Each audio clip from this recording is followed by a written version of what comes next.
Hello YouTube, De-bodgery here. Welcome to EV Components Review. On the bench is a Votol EM-150 controller. This was sent to me by a gentleman named Mike. He is in the Netherlands, and he has a Surron support site, shop, whatever, that is called evperformance.nl. That's his website, evperformance.nl. And so Mike, thank you for sending me this controller to do a teardown. How this all materialized is he contacted me on Facebook after seeing my KO Pro teardown. And he had already taken one of these things apart, or several of them apart, and thought that the build quality in them was quite good. And so he PM'd me and said, hey, would you be interested in doing a teardown of a Votol controller? It wasn't even on my radar, to be honest. But I was like, yeah, sure, why not? You know, I'm open to doing teardowns on anything, you know, especially like if people use this stuff. And if I can promote a product that's inexpensive and good, which this is, by the way, this is a pretty good controller, then I am happy to do teardowns for stuff like that. So yeah, this is a very decently built controller. Build quality inside is quite good considering its price tag. In the places where they cut corners in it is places where it's not going to matter. You know, when you value engineer something, you have to look for what's going to keep functionality and make manufacturing costs lower. So they have done that, and in fact they could have cut corners more and didn't. So yeah, I'm pretty happy with this controller. I would have to say that while I can't give this like a, oh wow, oh my god, this is the best controller on the planet, because it's not, there's better ones, I can also say that with a great deal of confidence that if you buy a Votol controller, it's probably going to last a good little while, because this is a decent piece of hardware. I would say build quality in here is significantly better than you will ever find out of KO Moto, which is way worse by a lot than this is. And those cost $1,000 and this cost $450. So yeah, this is way better. Anyway, so let's talk about what we've got here on the outside and the cables and things like that.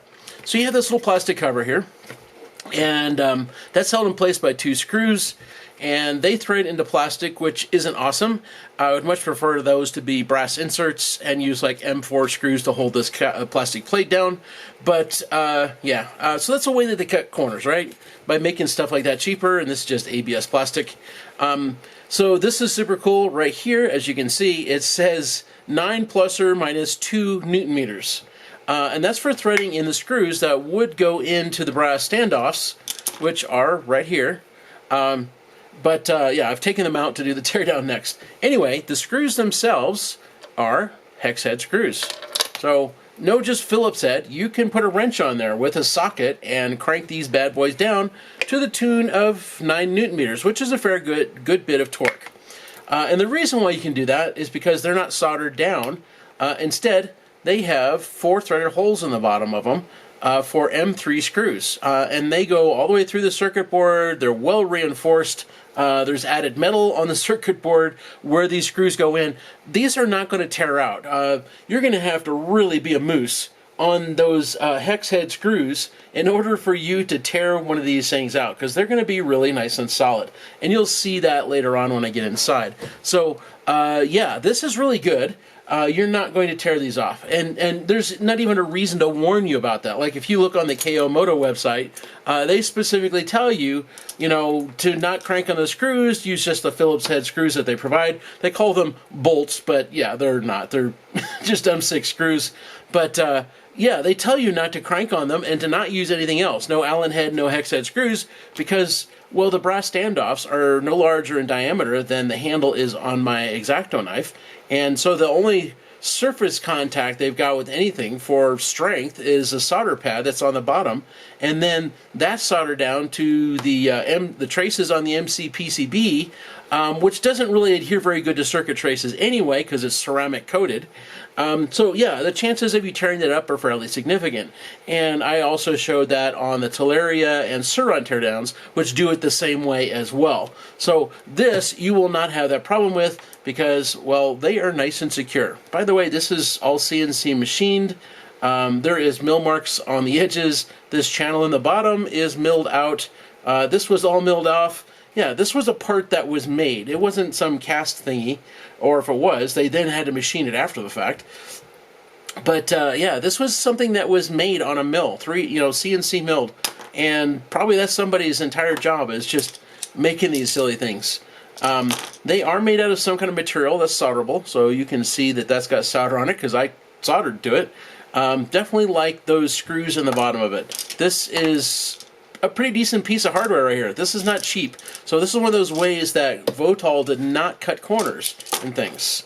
They made sure that how your wires go down was going to be nice and solid. But there is something they did cut corners on that's not going to matter to performance. So this heatsink is cast aluminum. It's not particularly pretty. You can see the mold marks on it, where the injection for the liquid metal came in. So yeah, it's not gorgeous. It's not anodized. Like you can see the paint coming off of it. It's just painted black. That's it. So pretty boring stuff. But that's okay. This is still going to make a nice heatsink. It's still going to do that. It's just not, an expensive piece of 6061 that sat on a mill for an hour. Yeah, instead, they were able to cast 100 of these things in like 15 minutes, which cost way less money. So yes, it's not as pretty. It's not as expensive as a result. I don't mind cutting corners like this because it doesn't affect performance any. All it does is cut manufacturing costs on something that isn't going to change performance in any way. All right, so let's talk about these here cables that came with it, and I think that I'm done with this video right here. So it comes with 4 cables, and this one right here, this is your Hall cable, and that plugs into there. And all these connectors, they all have like a little latch on them, so when you plug them in, they stay put once they click into place. And it's got a nice big hook right here for it to catch on. It's probably going to stay there with, a good bit of tugging or whatever. The tops up here, this is all sealed up, so the pins that go down, they're not going to get water down in there from that direction. This isn't waterproof, so you won't see a gasket up inside there or around here per se. So water, if this was like immersed, could get up inside here and in there, but it's got a bit of a tortured path to get down to the pins or to get inside here. So probably like rain or even hosing down your controller isn't going to get water into these connectors, but immersion definitely would. All right, so yeah, there's your Hall cable and temp cable. This cable right here, I don't know what it does. Have to look it up in the manual again, but yeah, it's got a red and a black wire, and then 3 wires there, yellow, blue, and orange. Maybe that's 3-speed or something? I don't know. Hey, I have to look it up. Anyway, this plugs in there. And then you have the main cable. And in here is like throttle, brake, probably enables in here. I forget what all is here. A couple of them, the Chinese manual, which is kind of English-Chinglish sort of a thing, doesn't really describe particularly well. So some of them I looked at and was like, I have no idea what that does. So Mike from evperformance.nl, I PM'd him on Facebook and I said, do you know what such and such a connector does? He goes, I have no idea. So yeah, he uses these controllers all the time and he didn't know what some of them did because they weren't something he needed, and so he just kind of ignored them. But yeah, these are not particularly expensive. These type of connectors aren't, they're not waterproof either. So yeah, this is not going to affect performance in any way. It's just not going to be an expensive connector. So I don't really have a problem with that. That doesn't change build quality really. Yeah, so overall this is okay. This cable right here, this comes with it, so this is your USB programming cable.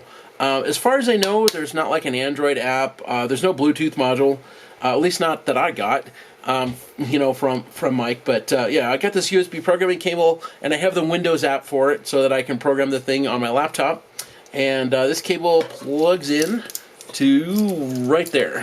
So that's your programming port.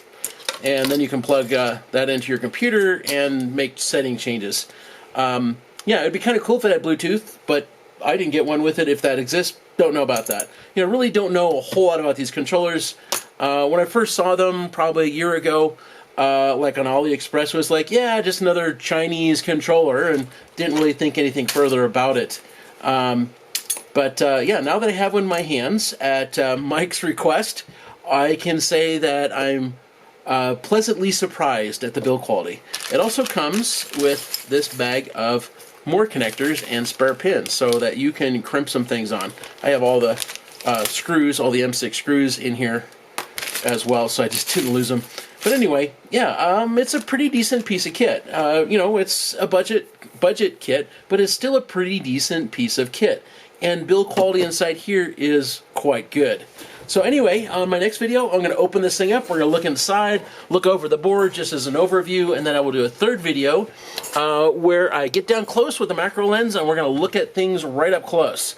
So I hope this helps some people out. I can tell you this right now, if you're looking for a budget controller that's sinusoidal, try a Votol. It's going to be pretty good.